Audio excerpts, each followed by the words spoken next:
अपने YouTube channel optometry solution में आप सभी का बहुत बहुत स्वागत है। सो गाइस, आज की इस वीडियो हम बात करने वाले हैं प्री ऑपरेटिव एवैल्यूएशन वर्कअप। जो हमारा ऑपरेशन से पहले जो प्रॉपर वर्कअप जो किया जाता है पेशेंट का, उसके बारे में हम बात करेंगे। तो मेन हमारा इसमें क्या है, जैसे कि आप सभी जानते हैं कि अगर किसी भी पेशेंट का हम कोई भी सर्जरी कर रहे हैं, चाहे हमारा कॉर्निया की सर्जरी कर रहे हैं या फिर हम कैटरेक्ट की सर्जरी कर रहे हो या फिर हम पर्दे की सर्जरी कर रहे हो, कोई भी सर्जरी करने से पहले प्रॉपर वर्कअप किया जाता है पेशेंट का। तो आज हम बात करने वाले हैं कैटरेक्ट सर्जरी करने से पहले जो वर्कअप किया जाता है उसके बारे में हम बात करेंगे।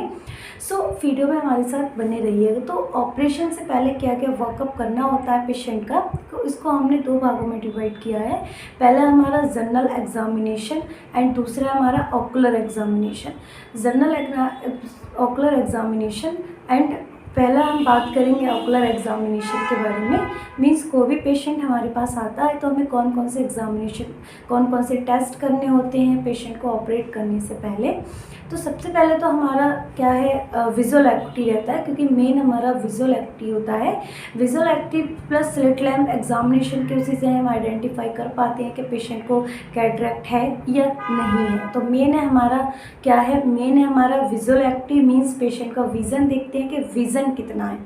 देखो, पेशेंट का विज़न पे डिपेंड करता है कैटरेक्ट की कंडीशन पर, मोतियाबिंद की कंडीशन पर, का मोतियाबिंद किस कंडीशन का है। बट काफ़ी सारे केसेस में ये देखा गया है कि मोतियाबिंद जो है बहुत ज़्यादा होता है, बट उसके साथ साथ विज़न का काफ़ी इम्प्रूवमेंट होता है। विज़न में काफ़ी इम्प्रूवमेंट देखने को मिलता है, विज़न काफ़ी इम्प्रूव होता है। जैसे अगर पेशेंट को मैट कैटरेक्ट के साथ भी कभी कभी पेशेंट का 6/9 पार्शियल मिलता है, 6/12 पार्शियल मिलता है, तो उसको हम क्या है प्रॉपर क्या है, पेशेंट को पिन होल से या स्लिट लैम्प से या फिर हम रेटिनोस्कोप से आइडेंटिफाई कर लेते हैं, डिटेक्ट कर लेते हैं कि पेशेंट को कैटरेक्ट है। तो पहला हमारा विजुअल एक्टिविटी हो गया। एंड लिड्स में कोई इन्फ्लामेशन, कोई स्वेलिंग तो नहीं है, या पेशेंट को ब्लेफराइटिस तो नहीं है। उसके बाद लिड्स के बाद हमारा कंजक्टाइवा में तो कोई प्रॉब्लम नहीं है, कंजक्टाइवा में तो कोई इन्फेक्शन नहीं है, मींस कंजक्टिवाइटिस तो नहीं है, वायरल बैक्टीरियल या fungal.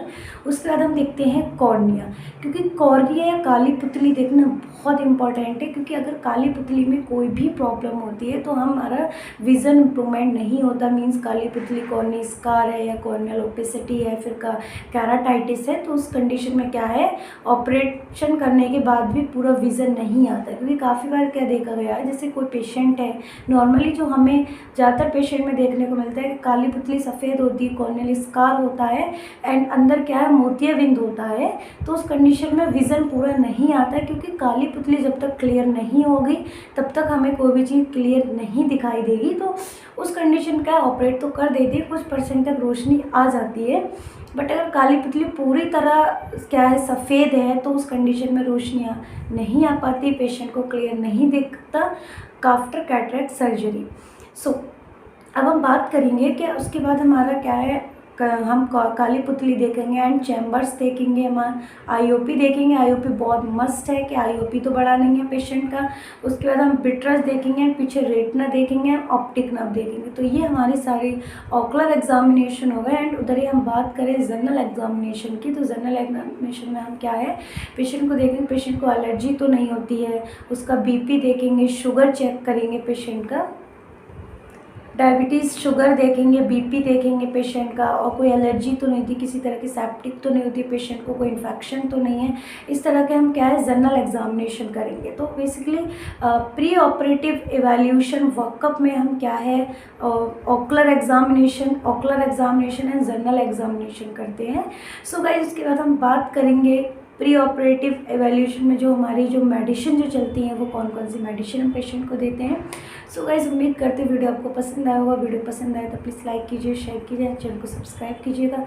Thank you so much for the watching video.